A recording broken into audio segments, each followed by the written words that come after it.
Quando a gente fala de estimativa bottom-up, a gente está partindo das estimativas de custo das atividades, que é o menor nível de detalhamento que a gente tem no nosso projeto. E é na atividade que a gente tem o custo associado. Por quê? Porque é na atividade que eu tenho o recurso alocado em um determinado período de tempo e é esta equação que vai gerar o quê? O custo no nosso projeto. É a utilização de recurso durante tempo vai gerar o nosso custo. Então, para cada atividade eu tenho as minhas estimativas e vejam que para essas estimativas a gente já faz o acréscimo das nossas reservas de contingência daquela atividade específica. O meu gerenciamento de risco eu posso fazer com base em uma atividade específica, mas eu posso também fazer o gerenciamento do risco, identificando riscos do meu pacote de trabalho.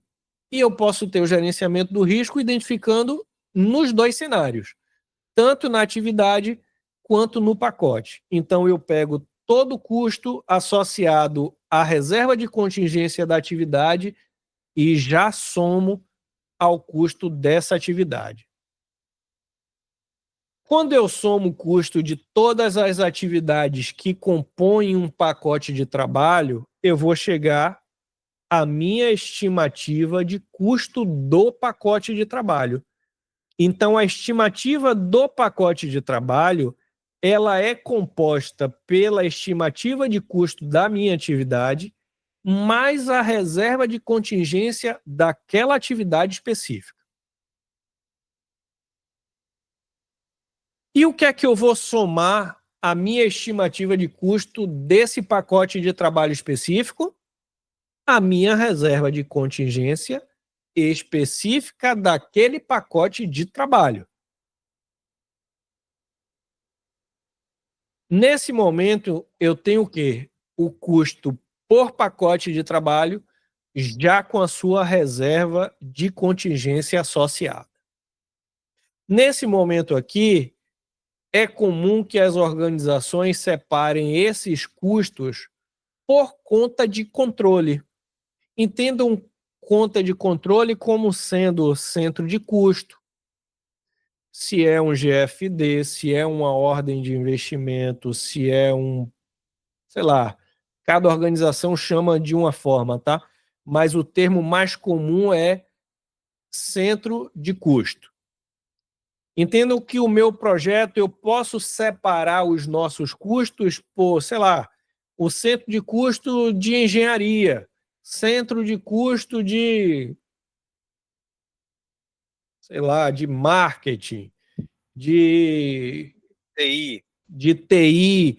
Então, é uma forma de organizar e de dividir o custo do projeto em pequenas partes. Tá? Mas vejam que as contas de controle nada mais é do que o custo do pacote de trabalho mais a sua reserva. Eu não tenho custo adicional quando eu separo esse custo por contas de controle. Então, esse custo nada mais é também do que o quê? A nossa linha de base de custo.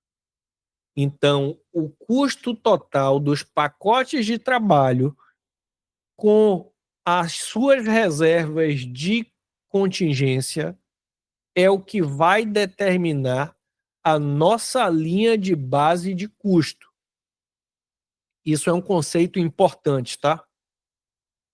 Porque parte das pessoas acreditam que a reserva gerencial, que é a reserva associada a riscos desconhecidos, fazem parte da linha de base de custo.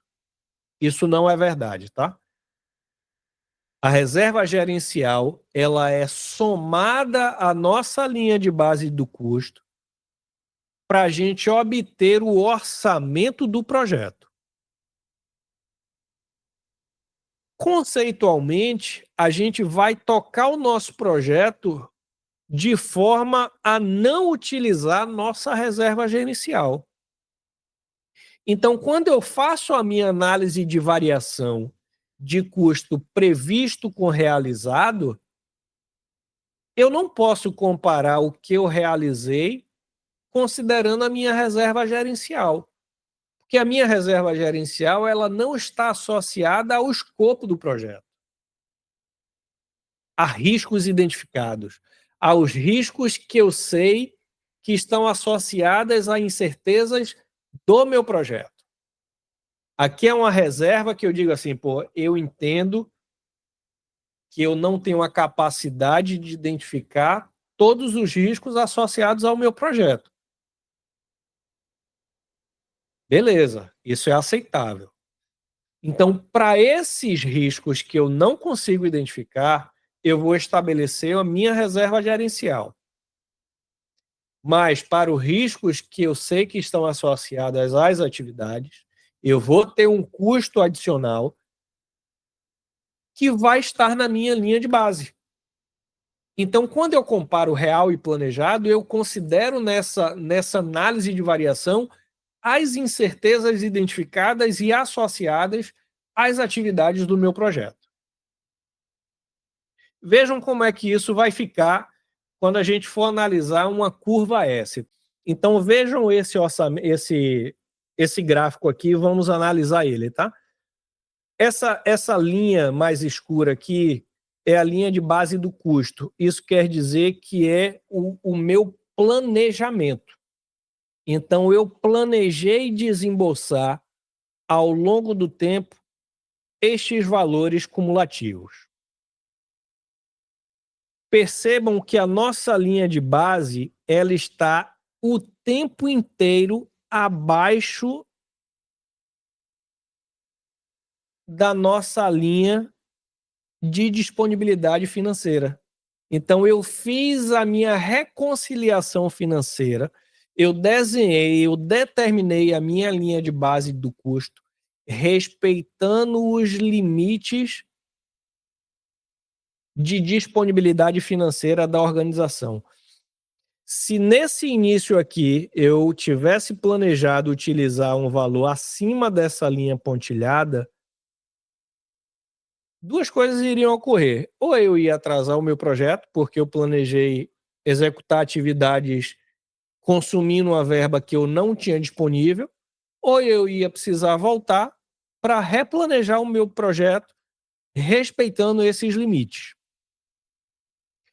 Já essa segunda linha pontilhada aqui representa o meu gasto real, o meu custo real, quanto eu efetivamente gastei ao longo do meu tempo. Então vejam que foi um projeto que veio até o final gastando menos do que eu previ. No final, ele chegou um momento a consumir exatamente conforme planejado. Mas no momento final, eu tive o quê? Eu superei o orçamento não, a minha linha de base de custo. Mas eu não superei o orçamento. Por quê? Porque eu entrei e consumi parte da minha reserva gerencial. Ou seja, tudo indica aqui que riscos desconhecidos ocorreram e que me obrigaram a consumir a minha reserva gerencial, sem estourar o orçamento do projeto, mas estourando a linha de base do custo. Esta é a forma de interpretar este gráfico. Então, isso aqui é um cenário absolutamente comum e normal. Esperar também que a gente não utilize reserva gerencial é assumir que a gente tem a capacidade de identificar todos os riscos associados ao nosso projeto. E a gente sabe que isso é humanamente impossível. Tá? Então vejam que é um projeto que consome metade da reserva gerencial, não estoura o orçamento, fica acima do ONT, que é o orçamento no término, que é exatamente a nossa linha de base do custo. E foi um projeto que respeitou o tempo inteiro o meu limite de disponibilidade financeira. Então, um projeto assim, ó, super dentro da normalidade. Para aplaudir. Então, o fato da gente ter consumido a reserva gerencial não tira o mérito da gestão deste projeto, tá?